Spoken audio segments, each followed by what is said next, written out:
Hello, this is the homework helper for section 4.5. We're talking about limits as x approaches infinity or negative infinity. And here's the idea. In these problems, what you want to do is identify the highest degree of the numerator or denominator. So in the numerator, our degree is 1.5, right? 3/2. In the denominator, it's 2. So the largest degree is 2. So what I'm going to do is I'm going to multiply the numerator and denominator by 1 over x squared.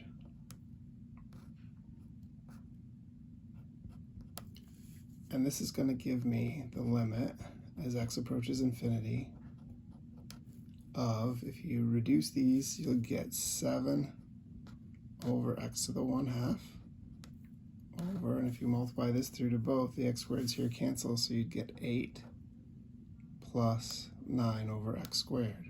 Right?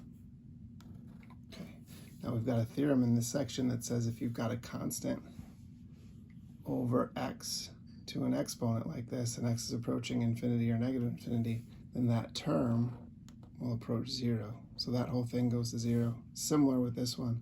We've got 9 over x to some exponent, right? It's a constant over x to some exponent. So that's going to go to 0. So what I end up with is 0 over 8 plus 0, or just 0. So that's the correct way to go through that one. Similar with this one, our degree in the numerator and denominator here are the same.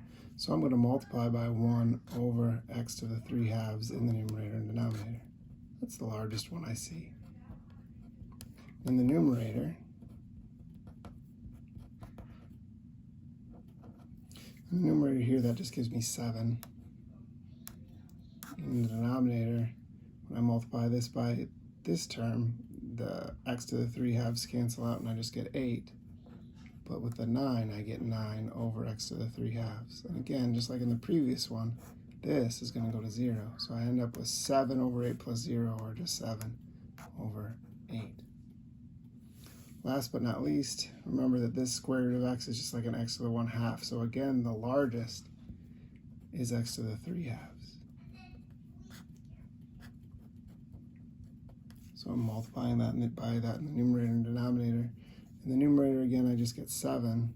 So limit as x approaches infinity of 7 over, the x to the 1/2 is going to cancel out here with that one. I'll just get 8 over x. And this, I'll get 9 over x to the 3/2. Now in this case, both of these in the denominator go to 0. So this limit, we're going to say, does not exist, because we're getting a 7 over 0. Okay? So that's basically how you do that one. One in this section is really tricky for people because something very strange happens with the square root and the limit here. I'm sort of going to approach this one the same way. The degree in the numerator is definitely 1. The degree in the denominator, you can think of it as 1 because our largest term inside the square root is x squared, and we're taking the square root of it, right? So it's like 1/2 of 2, which is 1. Okay, so the degree in the numerator and denominator are 1. So I am going to multiply the numerator by 1 over x. The denominator, what I want to do is I want to multiply by some form of 1 over x, but I need to get it inside this radical. So instead, I'm going to do something that's equivalent to 1 over x in the denominator, and that's going to be the square root of 1 over x squared. And herein lies the problem. Keep in mind, if you take the square root of 1, you get 1. Take the square root of x squared, you definitely do get x in most cases. But remember, the reason I'm putting this radical here is because I want to combine these two. And the only way to get the expression inside the radical is for it to be inside a radical of its own, right? So I want something equivalent to 1 over x inside a square root here, right? Now here lies the problem. In this case, x is approaching a negative number. It's approaching negative infinity. And if x is negative, then these two things are equal to each other. The numerators are square root of 1 and square root of 1. The square root of 1 is equal to 1, so the numerators are okay. But the square root of x squared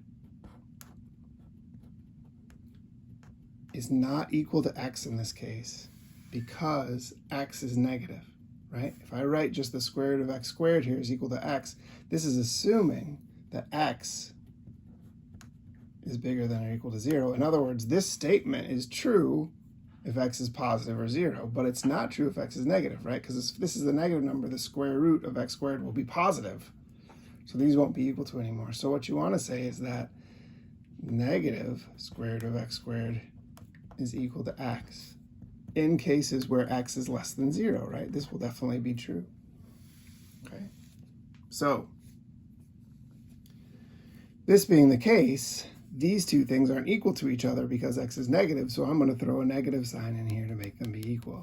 And that's the part that people don't usually get in this problem. So now I'm going to do it similar to the ones I did up above earlier. This is going to become the limit as x approaches negative infinity. X times 1 over x is 1. And when you get the square root inside here, keep in mind it's going to be negative square root of, and I'm doing 1 over x squared times x squared, so that's just 1. And 1 over x squared times negative x, so that's just 1 over x. And our theorem tells us that this part right here is going to approach 0, right? So what I'm left with is 1 over negative square root of 1, or just negative 1. A lot of people will get positive 1 on this one because they won't use this negative sign in here. Because keep in mind, if x is less than 0, then this statement is true. And this statement is not true if x is less than 0. Okay? So that one's tricky for people. I hope me going through those a little bit helps. Also, make sure you study L'Hopital's rule because it makes a lot of these limits a whole lot easier. So there's a video on L'Hopital's rule in our Blackboard site. And if you watch that, it could make this section a lot easier for you. Hope that helps. Email me with any questions.